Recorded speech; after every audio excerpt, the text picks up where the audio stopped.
Kumusta? Before we dive into the Word, we just want you to know, this is not an accident. God brought you here for a reason. May sasabihin siya sa'yo at may gagawin siya sa puso mo. So take a deep breath, open your heart, and let's hear what God has to say. Welcome to Gia Cabanatuan. Welcome home. Matthew chapter 7, verse 24. Are you ready to receive the word of the Lord? Amen. Ready na po ba tayo makinig ng salita ng Panginoon? Matthew chapter 7, verse 24. Sabi po dito, therefore, whoever hears these sayings of mine and does them, I will liken him to a wise man who built his house on the rock. Verse 25. And the rain descended, the floods came, and the winds blew and beat on that house, and it did not fall, for it was founded on the rock. Verse 25. Verse 26. But everyone who hears these sayings of mine and does not do them, lahat naman ng nakikinig ng mga sinasabi ko, pero hindi naman nila ginagawa, will be like a foolish man who built his house on the sand. Verse 27, the rain descended, same phrases and sentences na sinabi ni Jesus kung paano niya sinabi sa verse 25. The rain descended, the floods came, and the winds blew and beat on that house, and it fell. Why? Because it was founded, nakatayo sa ibabaw ng buhanginan. And great was its fall. And great was its fall. Verse 27, 28 to 29, when Jesus had finished saying these things, the crowds were amazed at his teaching, for he taught with real authority, quite unlike their teachers of religious law. When Jesus had finished saying these things, the crowds were amazed at his teaching, for he taught with real authority, quite unlike their teachers of religious law. For this first Sunday po na October, gusto ko pong pamagatan yung pag-aaralan natin ngayong Sunday. Meron po siyang pamagat na, sabihin niyo po sa katabi niyo sa kanan at kaliwa, firm foundation. Firm foundation. Matibay na pundasyon. Tayo po ay manalangin. Aming Ama na mga Panginoon sa lahat, patuloy mo kaming tulungan na maintindihan ng iyong mga salita. Very receptive yung puso namin ngayon, and Panginoon, patuloy po na maitanim yung mga salita mo sa matabang lupa sa aming puso. Lord, help us to know, ano ba yung pundasyon? Kanino ba namin dapat ipundasyon ng aming buhay, Panginoon? Itago mo po ko sa iyong likuran, huwag akong makita kundi ikaw. Ito pong aming panalangin sa pangalan ni Jesus. Tayo po magsabi ng Amen, Amen, Amen. Praise the Lord. Alam niyo po, lahat tayo merong binibuild. Lahat po tayo merong binubuo. Lahat po tayo merong gustong gawin sa buhay, at lahat po tayo merong mga plano. Now, ang pag-aaralan po natin ngayong umaga ay tungkol sa pundasyon. Sabi nga po natin, pundasyon. Pundasyon. Now, your foundation determines your future. Ibig sabihin, kung anong pundasyon, nade-determine ng pundasyon or ng foundation, yung future. Now, may mga pagkakataon po sa ating buhay that we built on something. Bumubuo ka ng pangarap. Bumubuo ka ng pamilya. Bumubuo ka ng track record. Bumubuo ka ng karir. Bumubuo ka ng negosyo. Lahat po tayo, meron tayong binibuild up. Pero alam niyo po ba, importante yung mga binibuild up natin, pero ang pinaka nagmamatter sa lahat is what we build on. Saan ba tayo dapat nakapundasyon? Saan ba tayo dapat nakapundasyon? Saan dapat nakasalig yung ating buhay? Amen? Now, may mga tao naman, binibuild nila yung kanilang buhay on feelings. May mga tao naman, binibuild nila yung kanilang buhay on trends. May mga tao naman, binibuild nila yung kanilang buhay on culture. Kung anong uso, yun ang ginagawa. Kung anong sikat, ginagaya. Ibig sabihin, sinasalig natin minsan yung ating buhay dun sa mga bagay na nakikita natin, kasi pakiramdam natin, dahil uso sila, at yun yung ginagawa ng marami, yun yung ginagawa natin. Ine-equate natin yung ginagawa ng marami doon sa pundasyon ng ating buhay. Pero ano ba sinasabi ng salita ng Panginoon pagdating sa pundasyon? Kasi may mga pagkakataon sa ating buhay na yes, may binubuo kang pangarap. Oo, meron kang binubuong karir. Yes, may mga plano ka sa buhay. Yes, may mga gusto kang maabot. Oo, meron kang gustong marating at meron kang gustong patunayan. Pero ito ang tanong, mga kapatid. Kung dumating ang pagkakataon na meron kang binubuong pangarap, may binubuo kang karir, may binubuo kang negosyo, at dumating yung pressure, dumating yung problema, dumating yung pagsubok, yung kayang buhay mo, yung kayang binubuo mo, will break or will build? Are you going to watch God build it or are you going to break it in front of you? May mga pagkakataon sa ating buhay na akala natin yung buhay natin nakapundasyon talaga kay Lord. But ang goal ng preaching natin ngayong umaga ay masagot natin, Panginoon, yung buhay ko ba talaga ay nakapundasyon sa'yo o hindi? Gusto po ba natin magpatuloy? Amen. Now, ako po yung type ng preacher na interactive. Kaya kung pakiramdam nyo para sa inyo yung message, just say amen. Kung pakiramdam nyo naman sa katabi nyo sa kanan at kaliwa, naku, para sa'yo yan, tinatamaan ka ngayon, buti nga sa'yo, hindi ko masabi sa'yo yan. No? Sabihin nyo naman, amen. Praise God. Now, kung naman para sa kasama nyo sa bahay, sayang, hindi nyo siya na-invite. Next Sunday, invite nyo siya. Baka siya naman ang topic sa preaching. Amen? Now, firm foundation. Sabihin niya ulit natin, foundation. Foundation. Now, what is your life really standing on right now? Saan nakapundasyon yung iyong buhay? If si God yung mag-aas sa atin ngayon, Pastor Vince, Ninang Benifer, Ate Joanne, kapag si God tatanungin ka directly, ano yung content ng iyong sagot? Lord, nakabuild yung buhay ko sa'yo. Now, kapag chinek ni Jesus yung pundasyon natin, halimbawa si Jesus yung DPWH, halimbawa siya, at titignan niya kung pasado yung ating structure sa kanyang standards. Makakapasa kaya? O baka sabihin niya, kinurakot. Hallelujah. Tignan niyo katabi niyo. Mukha namang hindi ho contractor yan. Hallelujah. No, hindi naman ho siguro nangungurakot. No, kapag chinek kaya ng great architect or ni Jesus na nag-orchestrate at nagplano ng buhay natin, kapag tinignan niya yung structure niyang buhay natin ngayon, pasado kaya sa standards niya? Or baka sabihin sa atin, Jesus, konti na lang, babagsak ka na. Firm foundation. Alam niyo po, mahilig po ako manood ng mga vlogs. No? Yan, mahilig po ako manood ng mga vlogs, lalo yung mga nakakatawa. Saka yung mga nag-house tour, yung papakita po nila yung bahay nila. Diba? Ang ganda ho nun eh, parang nakaka-amaze, nakaka-inspire na, ang ganda pala nun, ganda naman ng loob ng sala nila, ang ganda naman ng kwarto niya, ang ganda naman ng bahay nila. Sa tagal ko ng panonood ng mga vlog, wala pa akong nakita na vlogger na nag-house tour, fineflex yung pundasyon ng bahay nila. Hello guys, nandito tayo ngayon sa ilalim, ito yung pundasyon namin. 7 feet nga pala to guys, para kahit dumaan yung mga bagyo, hindi kami guguho. No? Because yung foundation is hindi nakikita. Ang pundasyon, hidden. Pero hindi porke hidden yung foundation, hindi siya importante. Sa buhay natin, yung mga hindi nakikita, yun pa yung importante. And right now, ang goal ng preaching natin, saan ba natin dapat ipundasyon yung buhay natin? Sa mga nakikita o dun sa hindi nakikita? Kung babalikan natin yung text na, balikan natin yung Matthew chapter 7 verse 24, sabi ng verse 24, sabihin ko sa Tagalog, kaya't ang bawat nakikinig at nagsasagawa, hear and obey. Ibig sabihin, ang bawat nakikinig at nagsasagawa ng mga salita kong ito ay maitutulad sa isang taong matalino. Tignan nyo nga po inyong katabi. Matalino yan. Praise the Lord. Amen. Sa isang taong matalino na nagtayo ng kanyang bahay sa batuhan.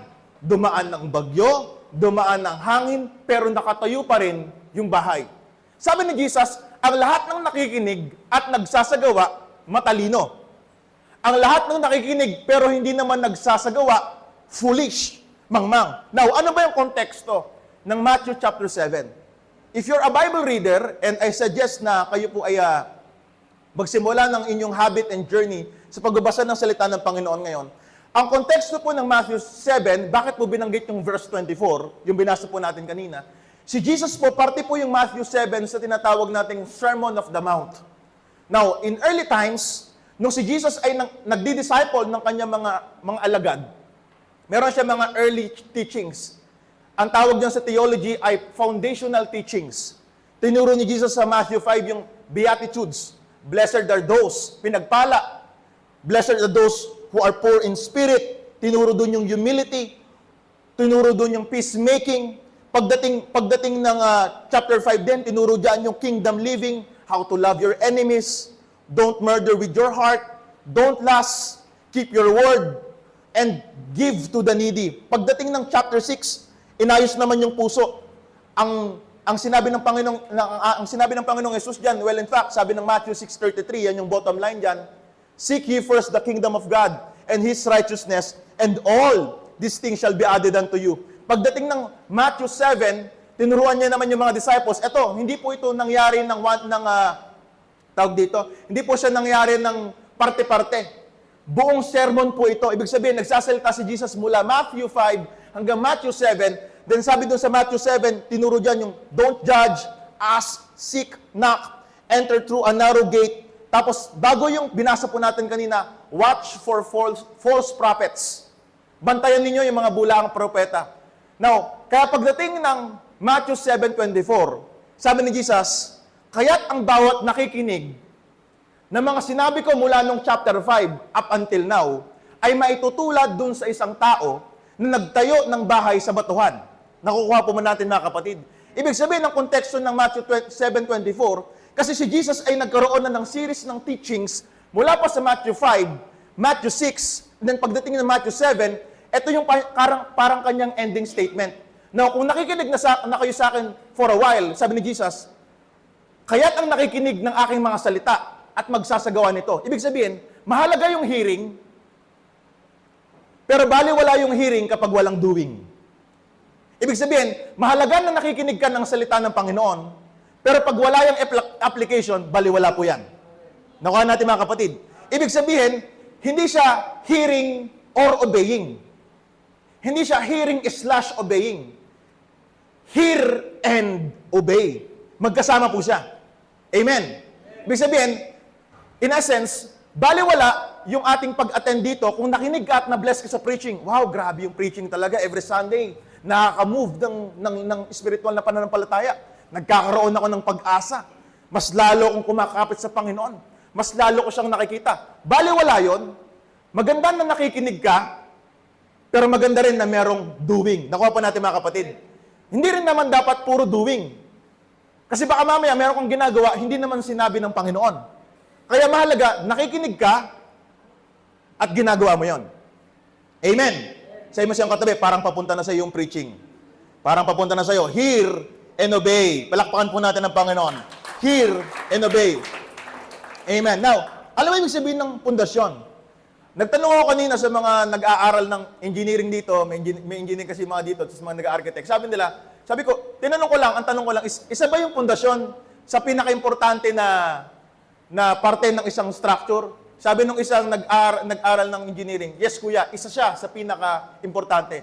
Dapat malalim yan, hindi yan nakikita, hindi yan visible, hindi yan flashy, pero importante yan. For example, ito, nasa third floor tayo ng building na to. Tama po ba? Nung umakyat nga ho kayo kanina, iba sa atin, ano ba namang simbahan to? Ba't nasa taas? Hindi parang, alam niyo, pag akyat niyo dito, parang kukunin na po kayo ni Lord. Di ba? So sobrang, di ba? Buti na lang may tubig, praise the Lord. Pero habang mas malapit, di ba? Habang mas masakit, mas malapit. Di ba? Konting-konti na lang, nandyan na po tayo. No? Praise the Lord. Now, nakatayo ka dito sa struktura na to, nasa third floor tayo. Hindi natin kita yung pundasyon na to. Pero naniniwala ka, matibay yung gusali na to. Hindi pinipreach dito yan. Pagpasok nyo ba dito, nakalagay ba dun sa entrance yung plano ng building na to? Wala. Ang nakakaalam na lang nito, yung foreman, yung engineer nito, silang may-ari. Pero tayo, hindi natin alam gaano kalalim yung pundasyon na to, pero meron tayong tiwala dun sa may-ari at gumawa ng building na to, na matibay ito. Nakuha natin. Now, bakit tayo naniniwala na matibay ito? Kasi matagal na itong nakatayo dito, may nagrenta na dito dati, at kakilala natin yung may-ari, at naniniwala tayo na matibay ito. Now, kung naniniwala ka na yung building na to ay matibay, kung naniniwala ka yung pundasyon nito ay matibay, bakit hindi ka maniwala na isa sa matibay na pundasyon dapat ng iyong buhay ay ang ating Diyos? Kung naniniwala ka dun sa nakikita, kung naniniwala ka dito sa nakikita mo, pero hindi mo nakikita yung pundasyon, bakit hindi ka maniwala dun sa Diyos na kahit hindi mo nakikita, lagi kang inaalagaan, lagi kang pinagpapala, at binigay niya yung buhay niya para sa iyo at para sa akin. Amen? May mga pagkakataon sa ating buhay na idinedepende natin yung ating pundasyon sa ibang bagay, sa mga nakikita natin, sa mga ginagaya po natin. Alam niyo, kapag yung pundasyon too shallow, it will collapse. Kaya nga po, no, hindi naman tayo masaya. And mamaya ipagpe-pray po natin yan. Yung nangyaring lindol sa Cebu. Hindi po natin gusto yon. Hindi po tayo kagaya ng Japan. Yung Japan, meron silang advanced na gamit. They can detect yung earthquakes. Mababa kasi masyado yung hertz niyan eh. Below yan dun sa human ear natin, hindi na detect. Kumbaga, walang advanced tools dito sa bansa natin that can detect earthquake. Na-forecast yung bagyo, pero sa Japan, na-forecast nila yung earthquake. Now, hindi natin gusto na may mga kapatid tayong nawalan ng buhay at napahamak at nakita po yung mga gusali na gumuho. Pero gusto ko pong gamiting halimbawa po yon. Gusto pong gamiting narrative po yon. Na kung dumating yung unexpected shaking sa iyong buhay, ano ang marireveal? Kasi ang storms, ang waves, ang bagyo, alam niyo may mga pagkakataon sa ating buhay na dadaan talaga tayo sa pagsubok. Huwag kang masurpresa na kapag Kristiyano ka, biglang may dumating pagsubok. Expectation mo dapat yon. Na kapag Kristiyano ka at nagpapatuloy ka sa pananampalataya, or maybe, bago ka lang sa iyong pananampalataya at gusto mo magpatuloy sa ating Panginoon, kasama na yung pagsubok. Well, in fact, sabi ni Jesus, hindi siya nag-promise ng isang storm-free life. Hindi siya nag-promise ng buhay na walang pagsubok. Pero ang guarantee ni Jesus, storm-proof na buhay. Ibig sabihin, dahil kasama mo siya, at nandiyan siya palagi para sa iyo, anumang unos, bagyo ang pagdaanan mo, malalampasan mo, dahil yung buhay mo nakapundasyon kay Kristo. Amen? Hindi pinangako ng Biblia na kapag minahal mo si Jesus, wala nang pagsubok. Hindi nga sinabi yun eh. Darating ang problema. Now, paki-flash dyan yung verse, I guess that's verse 25. Tignan natin yung naka-highlight. And the rain descended. Hindi sinabi ng scripture, if. Ang sinabi, sure. And the rain descended. Ang pundasyon, nire-reveal niya, hindi lang yung content. Ang nire-reveal ng foundation, yung structure. Saan ba talaga tayo nakasalig yung buhay natin? Saan ba nakasalig yung ating buhay? Kapag masyadong shallow, it will collapse. Kapag naman yung pundasyon ay built on a bad soil, magsiship po yan, magkakrak. Kapag naman inignore natin yung pundasyon, time and pressure will expose the damage. Kapag yung buhay po natin hindi nakasalig sa ating Panginoon, at kung yung buhay po natin ay hindi nakapundasyon ng tama sa ating Diyos, it's just a matter of time. Baka isang pagsubok lang, isang pressure lang, baka bumigay ka na. Kaya, minsan, may mga kasama kayo na kahit dumaan sa matinding pagsubok ng buhay, bakit hindi sumusuko? Kasi yung pananampalataya nila, nakapundasyon sa ating Panginoon. Amen! Sikuhin nyo yung katabi nyo, mukhang natutulog na. Hallelujah! Hallelujah! Hindi mo pwedeng i-build yung identity on feelings. Kasi yung feelings nagbabago. Hindi mo rin pwedeng i-depende ang iyong pananampalataya sa mga seasons and moments because they fade. Your purpose can't be built on popularity because it is very fragile. Very important. Sabi ng Colossians chapter 2, verse 6 to 7, hindi ko na nailagay dyan na. Sabi dito, let your roots grow down into Him and let your lives be built on Him, then your faith will grow strong. Then your faith will grow strong. Bago tumibay yung pananampalataya, meron munang dapat rooted na buhay sa ating Panginoon. Mahirap na mag-expect ng stronger faith. Mahirap mag-expect ng courageous faith. Hindi titibay yung pananampalataya kung hindi mo na nakatanim kay Kristo. Amen. Amen. Now, lahat po tayo dadaan sa pagsubok. Maybe yung katabi mo, may pinagdaanan yan. Katatapos lang. May pinagdadaanan ngayon. Currently, meron siyang matinding pagsubok. Or maybe, dadaan pa lang siya sa matinding pagsubok. Yun yung cycle ng buhay. Ibig sabihin, kapag meron ka nalampasang problema, merong mas matinding problemang paparating. Ang guaranteed ng Biblia, hindi mo maiiwasan yung problema, darating siya, hindi ka makakapili na, Panginoon, pwede bang itong October na to, puro pagpapala lang? Di ba? No October 1, nag-declare tayo, halimbawa, October 1, buwan ko to. Di sa'yo na, di ba? Huwag mo na kaming tirhan, di ba? Buwan ko to. Akin tong taon, akin tong month na to. October to be better, di ba? Not bitter. Di ba? Ang dami natin mga declarations no October. Kasi tinitignan natin na inaayos natin yung ating point of view and mindset na nasa position ako para mag-receive, nasa position ako ng growth, nasa position ako promotion, nasa position ako ng breakthrough. Now, maganda na puniposition mo yung sarili mo for blessings. Pero maganda rin na tanongin natin, habang nakaposisyon ka, saan ka nakaposisyon at saan ka nakatayo? Sa identity ba? Sa sweldo mo lang ba? Sa feelings ba? Sa sinasabi lang ng iba? Sa trends ba? Sa kultura? O kay Kristo? Because napatunayan na natin ng maraming panahon na kapag hindi kay Jesus nakasalig yung ating buhay, it will fail. Babagsak. Babagsak. Amen? Kahit gaano kaganda yung buhay, kapag nakatanim yan sa putik, kahit pa yung loob ng kwarto mo, nandyan yung tibing nagpagkalaki-laki, tiles, halimbawa na lang, air condition, pero kung hindi maayos yung pundasyon, maganda yung loob, pero hindi maayos yung pundasyon, it will collapse. Hindi ginagaranti na maganda yung panlabas at naayos yung panloob. Nandyan pa po ba kayo mga kapatid? Amen. Sabi ng verse 25 na, sabi dito, and the rain descended, verse 25, and the rain descended, the floods came, and the winds blew and beat on that house, and it did not fall. Alam niyo po, don't be surprised when life gets hard. Huwag kayong magulat kapag mayroong pagsubok.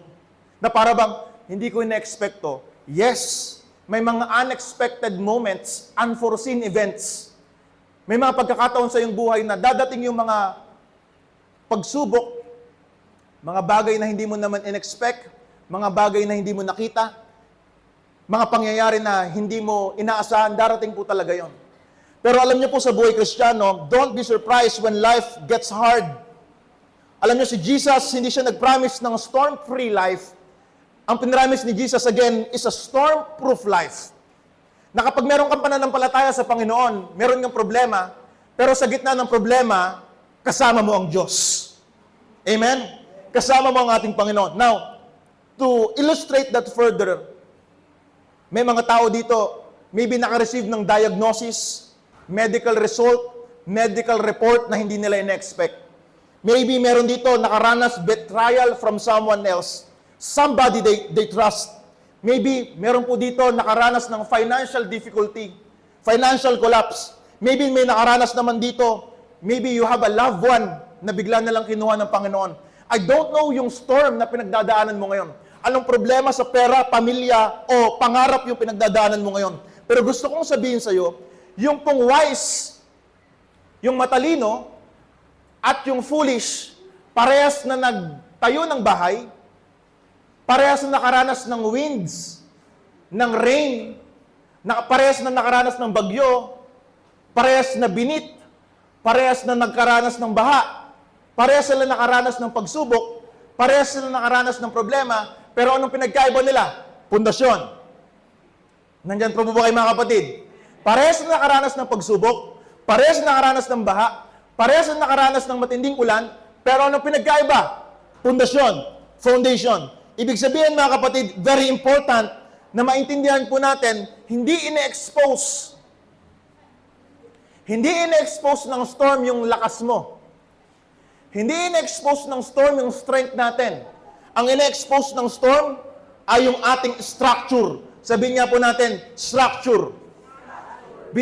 Pinapakita ng ating pananampalataya o nakikita yung ating pananampalataya kapag tinetest, kapag sinusubok, kapag tinetest yung pundasyon. At may mga pagkakataon sa ating buhay na hinihintay natin dumating muna yung pagsubok para mapatunayan kung tama yung pundasyon. Pero alam niyo mga kapatid, huwag mo nang hintayin na dumating yung pagsubok. Huwag mo nang hintayin na dumating yung pagsubok bago mo mapatunayan na matibay yung pundasyon. Pwede mong patibayin yung pundasyon ng iyong buhay ngayon kahit wala pang pagsubok. Amen? Palakpakan po natin ng Panginoon. Meron pa pong upuan mo sa likod, I guess. Ayan. Praise God. Praise God. Now, sa buhay po natin, may mga pagkakataon na iniisip natin, Panginoon, kapag palagi siguro ako magsisimba, siguro nakapundasyon na yung buhay ko para sa'yo. Lord, kung lagi ako mag-share ng Bible verse sa social media, siguro nakapundasyon na yung buhay ko sa'yo. Panginoon, siguro kung magpapatugtog ako ng mga worship songs, siguro nakapundasyon na yung buhay ko sa'yo. Pero alam niyo mga kapatid, yung pundasyon, hindi yan external. Yung pundasyon, hindi yan nakikita. Yung pundasyon, invisible. Pero hindi porke hindi nakikita, hindi importante. Sometimes kung ano pa yung hidden, yun pa yung nagpapakita kung ano yung importante sa ating buhay. Now, sa buhay po natin, it was the unseen, yung mga hindi nakikita, yung nagsusustain on what's seen. In essence, mga kapatid, yung mga hindi nakikita, yung nagsusustain dun sa mga nakikita. For example, prayer is a foundation. Prayer life is a foundation. Scripture is a foundation. Godly friendship is a foundation. Integrity is a foundation. Hindi yan nakikita. Hindi mo naman sasabihin sa ibang tao. O hindi mo naman po sasabihin sa akin pagpasok mo sa simbahan, saan ba? Pagpasok nyo kanina sa church. Pagkamay ko sa inyo, Pastor, nag-pray ako kaninang maga. Sasabihin nyo po ba yon? Hindi po. Kayo na lang nakakaalam nun. Pastor, nagbasa ako ng Bible. Hindi nyo po sasabihin yon. Pastor, meron akong tinulungan kanina, meron akong tinulungan kapatid noong nakarang linggo. Hindi nyo sasabihin yon. Kayo na lang nakakaalam nun at ang Diyos. But itong importante mga kapatid, yung mga hindi nakikita, yun ang importante. Amen? Amen? Ibig sabihin, yung daily devotions natin na walang ibang nakakita. Saying no to sin when no one is watching. Kapag alam mong mali na, alam mong kasalanan na iniiwasan mo, that's a foundation. Choosing peace over doubt. And being generous enough even when you feel broke. Yung nagbibigay ka pa din, kahit minsan tight, minsan ginagawa mo pa rin para sa Panginoon. Why? Because ikaw ay nakasalig at nakapundasyon sa ating Diyos.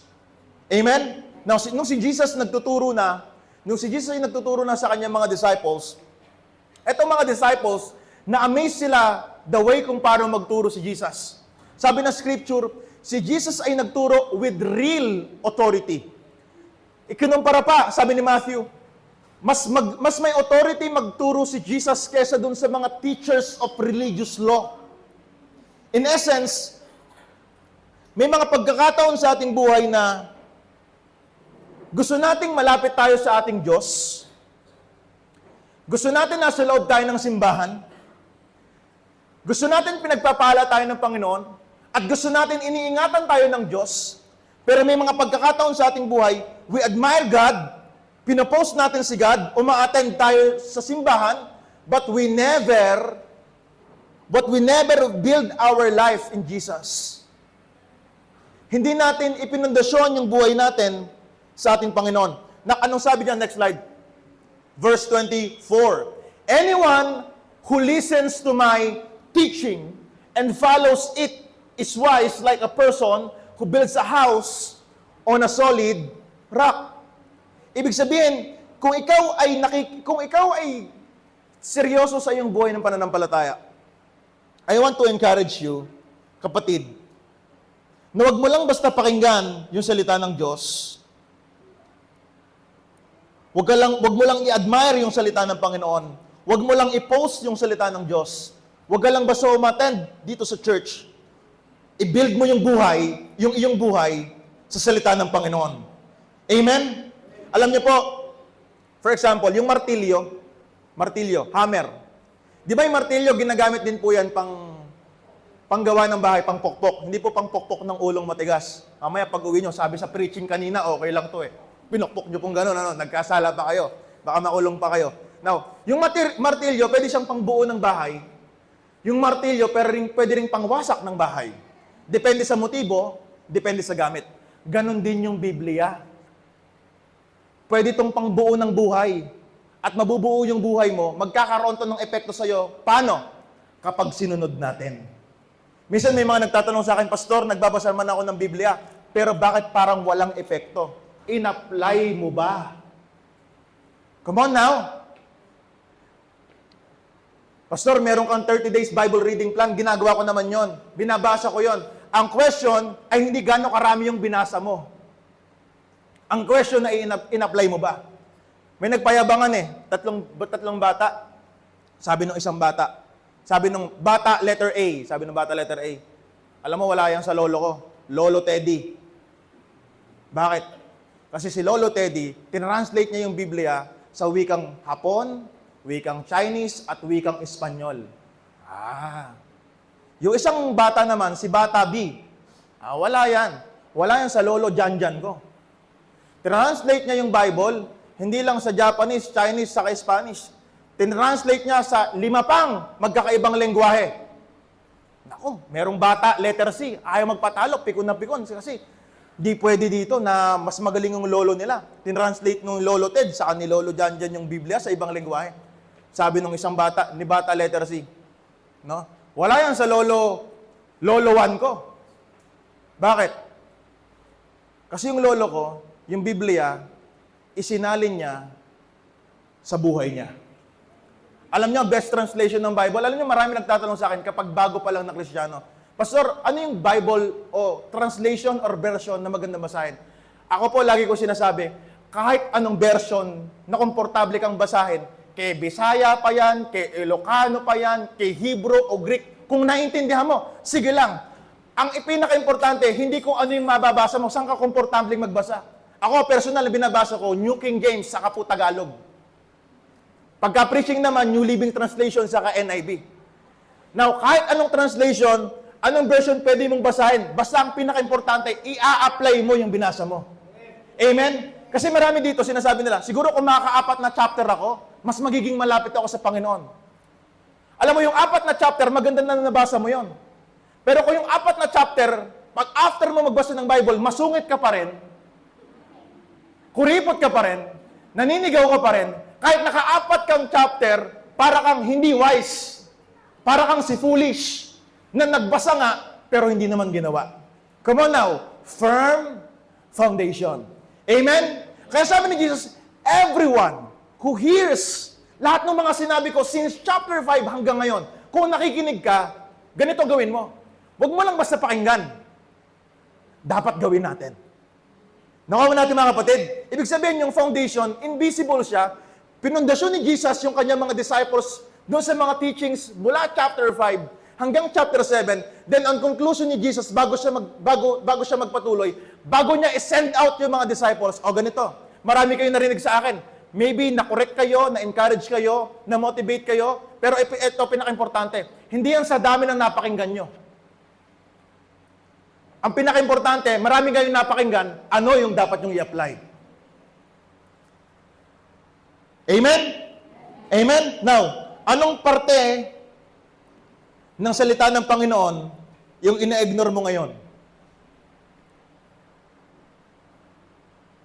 Are you applying or just accumulating? Hindi nga guarantee. Ito naman, kung kayo po ay taong ma-notes, mag-notes lang ho kayo, okay lang ho yung magsusulat kayo, okay lang po yun. No, pero hindi guarantee na nag-notes ka, i-apply mo yun. Nakuha natin mga kapatid. Hindi rin guarantee na napakaraming Bible sa bahay, i-apply mo yun. Kasi ang application, hindi nangyayari sa reading. Ang application nangyayari sa living. Nakuha natin mga kapatid. Kasi kapag nagbabasa ka, ang napupuno mo, ito. Pero kapag nag-a-apply ka, ang nababago na ay ito. Nakuha natin mga kapatid. Mahalaga yung reading, pero baliwala yung reading and listening kung walang obeying. In essence mga kapatid, for us na masabi natin, God, you are my firm foundation. Ibig sabihin, yung salita ng Diyos, hindi mo lang pinapakinggan. Yung salita ng Diyos, ginagawa rin po natin. Amen? Hearing the word is easy, but living it is costly. Alam niyo, madali lang naman makinig ng salita ng Diyos. Pero yung mamuhay ayon sa salita ng Diyos, it will cost you something. Well, in fact, kapag sumunod ka sa Panginoon, it will cost you. For example, nung pumunta ho kayo dito, naggasolina kayo, namasahe kayo, may ginastos kayo. Ibig sabihin, your obedience and pag-yes nyo kay Jesus will cost you something. Yung hindi nyo rin pagsunod kay God will cost you something. Halimbawa, hindi nyo sinusunod si God. It will cost you your peace. It will cost you your life. It will compromise. Ibig sabihin, either way, sundin mo si God o hindi, merong mawawala sa'yo.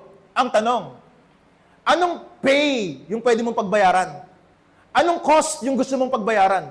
Yung cost ng pagsunod o yung cost ng hindi pagsunod? Alam niyo po ako, nakapili na. I have decided to follow Jesus. May cost yung pagsunod. May cost yung pagsunod natin. May cost yung ginagawa po natin dito. For example, I want to appreciate lang yung mga tao na kanina, mas maaga po sa atin na pumunta dito sa simbahan. Pagdating nyo po, nakaayos na yung upuan. Tama po ba? Hindi po yan pagdating po dito, pagdilat na magic. Di ba? Bigla na lang umayos. Hindi po. May mga kamay na ginamit ng Panginoon dyan na nagwalis at nag-ayos ng upuan. Why? Because obedience to God will cost you something. It will cost you your time, your energy, your resources. And my question is this, what cost are you willing to pay? Yung cost ng pagsunod or yung cost ng hindi pagsunod? Mga kapatid, piliin natin yung cost ng pagsunod kay Jesus. Kasi kahit sa gitna ng problema, dahil si Jesus yung kasama mo, hindi ka nag-iisa, sasamahan ka ng Diyos. Palakpakan natin ang Panginoon. Amen? Amen? Kaya start building right now. Start building right now. Marami po sa atin gusto ng breakthrough pero ayaw bumalik sa basics. Gusto natin ng bagong simula pero ayaw natin ng bagong pundasyon. Gusto ng bagong simula, ayaw ng bagong pundasyon.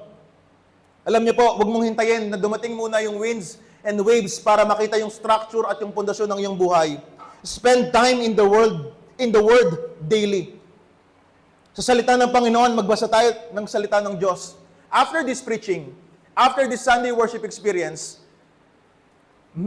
isisiguraduhin ko po na lahat kayo na naka-attend dito, by any means, meron po akong isasend na 21 days Bible reading plan. Ilan pong araw?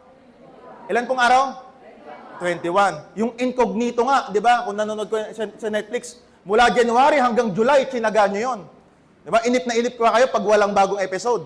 Eto, 21 days Bible reading plan. Now, magsisend po ako ng verse, one verse each day, and that is a 21-day Bible reading challenge. Now, sabi ng Psalm 127 verse 1, unless the Lord builds the house, the builders labor in vain. Sabi dito, unless the Lord builds the house, the work of the builders is wasted. Unless si God, yung bumuo ng iyong buhay, at siya yung mag-orchestrate, at siya yung magplano, at siya yung mangyari at kalooban niya. Alam mo mga kapatid, hindi sayang. Kasi sa Diyos yan. Sabi mo sa iyong katabi, sa Diyos yan. Sa Diyos yan. Start with 10 minutes of God's Word daily. And tignan po ninyo, on last Sunday, magkwentuhan tayo. Anong epekto ng pagbabasa nyo ng salita ng Panginoon? Well, in fact, sabi ng research, recent research lang to, nag-survey sila ng mga tao na nagbabasa ng Bible at least 4 times per week. At yung mga tao daw po na nagbabasa ng Biblia at least 4 na beses sa isang linggo, ay may mas tumaas yung chance na productive sila sa kanilang mga ginagawa in academics, in ministry, at sa kanilang pagninegosyo. Yung mga tao daw po na nagbabasa rin ng Biblia ay merong parang extra peace sa kanilang puso. Sabi pa ng research, yung mga tao rin na palabasan ng Biblia, they learn to prioritize. Tapos ang pinakamaganda doon, yung mga tao din na nagbabasa daw po ng Bible at least 4 times per week, nababawasan daw po yung chance ng pagiging masungit. Hindi daw po agad nagagalit. Tingnan mo yung katabi mo. Sabi mo sa kanya, parang kailangan mo yon. Hallelujah. Yun pala ang sagot. Yun pala ang tugon. No? Ang tagal kung ano-ano ang motivational video ang pinapanood natin. Ang sikreto lang pala, salita ng Diyos. Gusto po natin, because unless the Lord builds a house, the work of the builders is wasted. Now, I will end with this. Nehemiah chapter 2, verse 17 to 18. Nehemiah chapter 2, verse 17 to 18. Now, yung context po nito, yung wall po kasi and city ng Jerusalem na wasak. Sinakop po nila Haring Nebuchadnezzar. Bakit inalaw ni Yahweh na mawasak ang city ng Jerusalem? Because of disobedience. Masyado silang malayo kay Yahweh. O sige, hahayaan ko na i-invade kayo ng enemy para makita nyo sino may control sa city. Kayo o ako. Now, inalaw ni God na masakop yung Jerusalem, the walls of the city, the gates, sabi ng Biblia, were broken. Talagang sira yung wall. Now, merong isang prophet na nagkaroon ng compassion. Kasi nung nakita niya yung city, teka lang, hindi dapat ganito yung city namin. Hindi dapat ganito yung temple. Kailangan buo yung temple, kailangan buo yung city. Kasi it is a place of worship. Dito nagdedwell si God. Kaya sabi ni Nehemiah, sabi na sa Nehemiah chapter 1, Nehemiah wept. Tumangis siya, kaya ang tawag sa kanya, weeping prophet. Sa sobrang tindi ng kanyang compassion, naawa siya, sabi niya, hindi dapat ganito to. Hindi ito ganito dati. Matibay yung muog nito. At nananahan dito si Yahweh. Now, nagkaroon siya ng compassion to rebuild the wall. Nehemiah is all about rebuilding. Ibig sabihin, merong nawasak and i-rebuild. Ang konteksto niyan, hindi church planting. Ang konteksto niyan is to rebuild what was broken by the enemy. Now, pagdating ng chapter 2, but now I said to them, you know very well what trouble we are in because of our disobedience. Sumasamba tayo sa Diyos-Diyosan, masyado tayong malayo kay Yahweh, hindi natin siya inuuna, hindi siya yung pundasyon natin, we have trouble. You know very well what trouble we are in. Jerusalem lies in ruins, and its gates have been destroyed by fire. Let us rebuild the wall of Jerusalem and end disgrace. Hinahimok ni Prophet Nehemiah yung mga tao. Now, nakikita nyo ngayon yung outcome ng disobedience. Nakikita nyo ngayon yung produkto kapag hindi tayo sumusunod kay Lord. Alam mo, ang produkto, kapag hindi ka sumusunod sa Panginoon, kapag pinapakinggan mo lang at hindi mo ginagawa, yung walls hindi matibay, yung walls madaling bumagsak. Ibig sabihin, yung walls are for security, for protection. Kaya mabilis kang matempt at mahulog sa pagsubok at paulit-ulit na cycle ng kasalanan because yung pundasyon wala kay Lord. Kaya ngayon, sabi ni Nehemiah, let's rebuild the wall para matapos na tong disgrace na to. Kasi minamak sila ng enemy. Hindi totoo si Yahweh. Ang kukulit nyo kasi, malayo kayo masyado sa Diyos, hindi na kayo pakikinggan ng Diyos. Minamak sila, pero sabi ni Nehemiah, let us rebuild the wall. In essence, there's so much more to this story. Kahit broken ito, God has a plan for you. I don't know who is this for. Maybe for so long, your life was broken. You have been ruined by your decision. May mga consequences kang pinagdadaanan ngayon kasi kagagawan mo rin naman. I don't know kung para kanino po ito, pero may mga tao po dito na maybe yung iyong buhay ay bumabagsak dahil yes, nakapundasyon na noon kay Lord, pero unti-unti nawawala kay Lord kasi mas pumundasyon ka sa ibang tao, ibang bagay, ibang resources, ibang sweldo, ibang katangian, ibang kultura, ibang trending. But right now, God is asking you, and this is a direct commandment from God. God is offering you something. It is not a commandment. Rebuilding now is not a commandment. God is inviting you. It's an invitation. Anak, let us rebuild again. Rebuild natin yung pundasyon na nawasak. Lumapit ka uli sa akin. Kasi kahit gaano kakatagal na wala, pwede nating simulan yan uli. Amen? Verse 18 it says, sabi doon, then I told them about how the gracious hand of God had been on me. How the gracious hand of God had been on me. And about my conversation with the king. They replied at once. Lahat ng mga taong nakikinig, they replied at once. At anong reply nila? Yes, let's rebuild the wall. So they began the good work. Sa kanilang kanan, sabi ng scripture, pala. Sa kanilang kaliwa, on the other side naman, sword. Kasi habang nire-rebuild nila yung wall, nasa gitna sila ng battle. And it's possible na habang nire-rebuild ni God yung iyong buhay, habang nire-rebuild ni God yung iyong purpose, habang nire-rebuild ni God yung iyong passion, habang nire-rebuild ni God yung iyong identity, you're in the middle of something. You're in the middle of battle. The battle of pain, comparison, doubt. I don't know anong battle na meron ka ngayon. Pero yung buhay mo kapag na kay Jesus, yes, mahirap, pero hindi ka nag-iisa. Merong assurance na lagi mong kasama ang Diyos. Palakpangan po natin ang Panginoon. Nung nakita ni Nehemiah na nawasak yung wall, hindi mo na wall yung kanyang binild. Now, etong gusali na to, bago tumayo to, ang inuna ba ng mga nagplano dito? O sige, eto yung plano. Gawin natin yung third floor. Taas tayo, pababa. Wala ho sigurong ganon, unless kung meron talagang, yun yung binibigay ng sitwasyon. Ang paggawa ng structure, mula baba, pataas. Nakuha natin, naway marami sa atin, ang gustong inuuna, yung taas agad eh.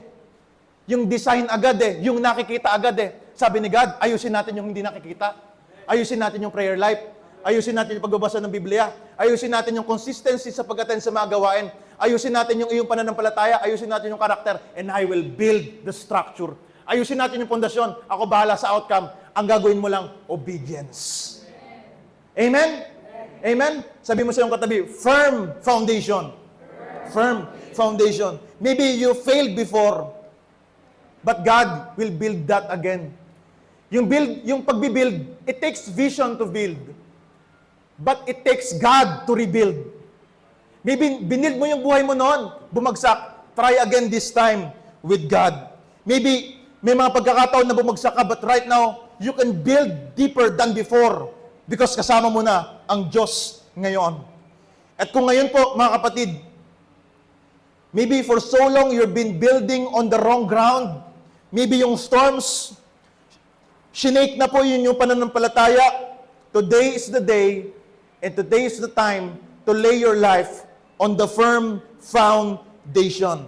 Amen? Hindi ko nasabi dyan, pero Acts chapter 4, verse 11 to 12, sabi dito, Jesus is the stone you builders rejected, which has become the cornerstone. Salvation is found in no one else. Kanino natin dapat ipundasyon ng ating buhay?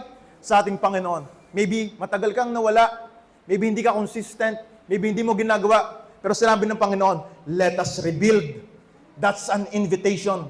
Pwede pang magsimula uli. Bakit? Dahil kasama natin ng Panginoon. Palakpakan po natin ng ating Diyos. Tumayo po tayong lahat at tayo po ay mananalangin. Praise God.